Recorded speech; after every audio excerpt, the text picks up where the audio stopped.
Timnas Indonesia saat ini sedang dalam ambisi meraih mimpi tertingginya. Meskipun masih banyak hal yang harus dibenahi, namun secara umum progres Timnas Indonesia sudah mengarah ke hal yang positif. 4 laga sisa di grup C benar-benar menjadi sebuah laga hidup mati. Terlebih bagi jajaran pelatih baru ini adalah tantangan luar biasa. Dan ekspektasi tinggi dari para jajaran fans Garuda pasca kontroversi pemecatan STY.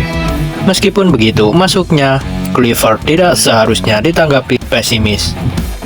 Itu karena salah satu poin plusnya kini para pemain diaspora sebelumnya alot untuk gabung Timnas Indonesia sekarang mulai mempertimbangkan serius untuk jadi WNI. Hal yang kemudian dianggap pelatih Jepang Hajime Moriyasu adalah hal yang cukup positif. Meskipun di satu sisi ia cukup kecewa dan terkejut Sintayong dipecat, tapi dengan komposisi yang ada saat ini, serta rencana-rencana lainnya, pelatih 56 tahun tersebut yakin Indonesia akan lolos ke Piala Dunia. Di satu sisi, ungkapan Moriyasu ini beserta segala manuver PSSI membuat Bahrain dan Cina merasa khawatir. Terutama apabila hasil akhir semuanya ditentukan di pekan terakhir, maka Indonesia di atas kertas menurut mereka cukup diuntungkan. Hal ini mengacu pada situasi Jepang yang sudah lolos sebagai juara grup, sehingga tidak perlu serius sampai pertandingan terakhir. Setelah memastikan Patrick Kluivert sebagai pelatih kepala Timnas Indonesia, PSSI tentu saja ingin menambahkan kekuatan dengan pemain diaspora. Sebagaimana kita tahu, kalau Kevin Dick adalah pemain terakhir yang dinaturalisasi di era STY, dan di era Kluivert setidaknya ada 2 nama yang available, yaitu Ole dan juga Jairo. Nah, selain mereka, tentu saja semua tahu akan pemain tambahan lainnya akan terus berlanjut. Dan kita juga tahu nama-nama siapa saja selama ini yang sudah masuk list. Jelas kalau setidaknya nama-nama yang diincar sudah berhasil gabung di minimal Maret nanti.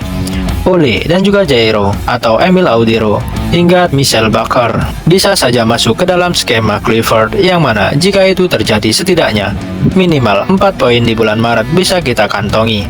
Bahkan 6 poin pun juga bukanlah hal yang mustahil.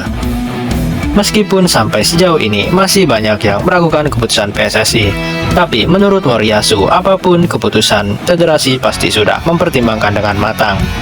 Apalagi jika melihat track record seorang Erick Thohir, tidak mungkin beliau mengambil keputusan tanpa mempertimbangkan hal-hal yang terjadi. Pak Erick dinilai sangat memikirkan soal jangka panjang dan perihal naturalisasi. Hajime Moriyasu menyebut jika langkah tersebut memang sangat positif dan harus terus dikembangkan, sebab dengan begitu kans Indonesia tampil di Piala Dunia dari edisi ke edisi pasti semakin besar. Jika federasi dan pemerintah terus menaturalisasi pemain berkualitas, saya rasa kans lolos ke Piala Dunia akan lebih besar di masa depan, ucap Moriyasu dikutip dari Football Channel. Lebih lanjut dikutip dari Nike Asia, segala hal yang dilakukan PSSI termasuk penunjukan Kluivert serta program naturalisasi yang terus dilakukan membuat dirinya yakin Indonesia akan lolos bahkan sebagai runner-up dari grup C. Tentu sebagai pelatih yang berpengalaman pasti segala prediksi yang ia ucapkan keluar dari naluri murni sebagai seorang pelatih yang bisa melihat potensi tim yang sedang berkembang, dan Indonesia dianggapnya benar-benar memiliki progres mumpuni. Ditambah nantinya pemain-pemain yang sedang diusahakan PSSI membuat ia percaya Indonesia akan jadi tim yang lebih menarik untuk dihadapi. Sebab secara komposisi dari lini ke lini, materi pemain Indonesia sudah sangat mendekati level timnas Jepang. Hanya saja menurut pelatih 56 tahun itu, penguatan chemistry adalah hal yang utama.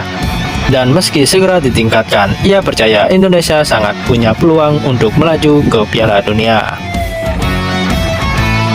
Di sisi lain, melihat situasi dan kondisi yang ada, diketahui membuat Cina dan Bahrain cukup khawatir, sebab jika nantinya Indonesia benar-benar sukses menambahkan pemain-pemain berkualitas, bahkan pemain keturunan baru, maka kekuatan tim Garuda dinilai akan jauh lebih kuat.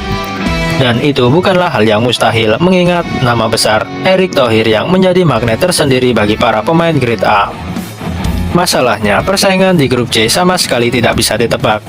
Bukan tidak mungkin penentuan soal siapa yang lolos langsung atau mengunci posisi kedua ditentukan sampai match terakhir. Kita lihat saja.